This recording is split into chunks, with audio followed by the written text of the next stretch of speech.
guys, perkenalkan aku Siti Aisyah dari Universitas Cyber Asia. Nah, saat ini aku akan sharing gimana sih caranya untuk kita belajar teknik lobby dan negosiasi. Sebelumnya kita kenalan dulu nih, apa sih yang dimaksud dengan teknik lobby dan negosiasi?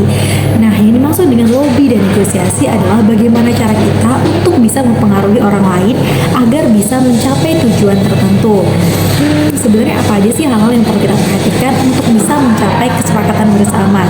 Lobby dan juga negosiasi, hal yang harus kita perhatikan adalah yang pertama persiapan. Kenapa sih harus persiapan? Apapun, tidak hanya lobby dan juga negosiasi. Kalau kita tidak prepare atau melakukan persiapan, maka hasilnya tentu akan mustahil untuk bisa berhasil gitu. Nah, sebelumnya teman-teman juga harus mengetahui terlebih dahulu apa sih yang perlu dipersiapkan ketika kita akan melakukan lobby dan juga negosiasi terhadap orang-orang tertentu. Yang pertama tentu kenali terlebih dahulu hal-hal atau topik-topik yang ingin teman-teman bahas. Misal, teman-teman ingin bertemu dengan kolega bisnis teman-teman, atau mungkin teman-teman ingin bertemu dengan salah satu partner teman-teman untuk melakukan pekerjaan tertentu. Maka apa hal yang perlu dilakukan? Yang pertama, teman-teman melakukan persiapan dulu. Kira-kira kalau kita bertemu dengan dia sosok yang seperti apa, hal-hal apa yang tentu akan kita bahas, topik terkait apa, lalu hal apa yang perkiraan teman-teman akan menjadi bahan permasalahan ketika kita menyampaikan sesuatu gitu. Contohnya apa? Contohnya misalnya teman-teman punya pekerjaan freelance, and then teman-teman mau bekerja sama dengan kolega teman-teman ini gitu. Teman-teman pahami dulu ini perusahaannya perusahaan di bidang apa, lalu desain yang biasa digunakan oleh perusahaan tersebut tuh desain yang seperti apa. Misalnya teman-teman bekerja di bagian freelance untuk desain grafis gitu ya, maka yang perlu diperhatikan adalah personanya dulu, persona akunnya. Kenapa seperti itu? Karena ketika kita melakukan negosiasi, baik itu negosiasi dari segi salarinya atau mungkin negosiasi berkepanjangan begitu ya terkait kerjasama yang nanti akan seperti apa dan bagaimana, itu akan jauh lebih mudah dan juga akan lebih bisa mencapai kesepakatan bersama. Makanya hal yang perlu dilakukan tadi ya, dicek dulu tuh karakternya, dicek personanya, kira-kira hal apa sih nanti akan kita bahas. Kita ambil contohnya tadi ya, untuk desainnya. Oh, kita udah tahu ternyata yang bersangkutan itu karakter yang ramah gitu. Jadi kita nggak mungkin dong kalau misalnya ngobrol sama yang bersangkutan dengan menggunakan bahasa-bahasa yang kaku gitu, bahasa-bahasa yang memang dia ngerasanya kayak ada jarak nih antara kita sebagai koleganya gitu, sebagai partnernya dengan apa yang bersangkutan gitu. Kalau misalnya dia karakternya ceria, karakternya memang mudah sharing dan juga mudah berbaur, maka hal yang perlu kita lakukan adalah gimana nih caranya kita untuk bisa berkomunikasi menyesuaikan dengan gaya yang bersangkutan.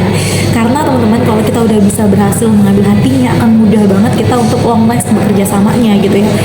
Nah, setelah itu apalagi kita cek dulu personanya. Maka yang perlu kita perhatikan adalah, oh ternyata gaya fitnya itu dia mengambilnya warnanya kebanyakan warna gradasi. Gradasinya tuh yang seperti apa? Oh, percampuran antara warna biru dan pink misal. Oke, yang pertama kita udah dapet tuh personanya, dia mau mainin angle warnanya itu seperti apa. Terus kita cek lagi nih, kita analisa target audiensnya dia tuh seperti apa. Oh, ternyata dia produk skincare yang otomatis kebanyakan target audiensnya adalah perempuan. Kita cek lagi di bagian like-nya untuk mengukur IR-nya itu persentasenya berapa ke berapa gitu ya. Kita cek lagi, oh ternyata kebanyakan perempuan. Kita cek akun Instagramnya, oh ternyata kebanyakan dari usia 17 sampai dengan rentan usia 25 tahun. Artinya nanti desain yang akan kita buat itu lebih kepada girly gitu untuk anak usia 17 tahun dan juga wanita usia 25 tahun. Ketika kita bernegosiasi ataupun kita melakukan lobby kepada partner kita, itu akan lebih mudah dan lebih nyambung tentu ketika kita akan berbicara.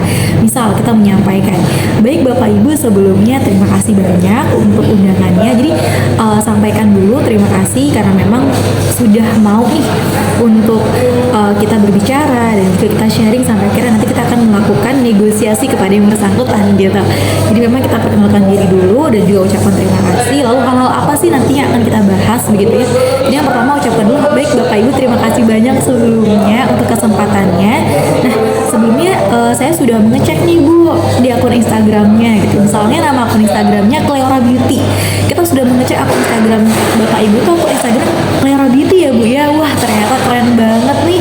Banyak banget yang like. Terus juga dicek dari desainnya tuh udah oke banget dari desainer yang sebelumnya. Nah, Bapak Ibu mungkin kalau hari ini kita akan membahas terkait desainnya ya Bapak Ibu. Cuman kalau misalnya saya perhatikan lagi, rasanya untuk desainnya masih kurang oke deh kalau untuk anak-anak usia 17 tahun gitu. Cuman udah cukup oke nih untuk usia 25 tahun ke atas. Boleh nggak kalau misalnya nanti mungkin saya akan sedikit memberikan beberapa masukan supaya kita bisa meningkatkan kembali audiens kita, meningkatkan kembali pada akhirnya customer kita gitu ketika melakukan visit profile ke akun Instagram kita.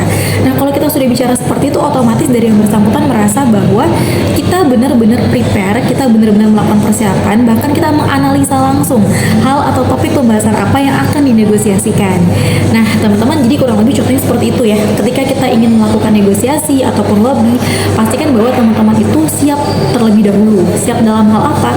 Topik yang akan dibahas. Kalau misalnya kita ingin membahas sesuatu, maka otomatis pahami dulu lawan bicaranya, pahami dulu topik yang ingin teman-teman sampaikan.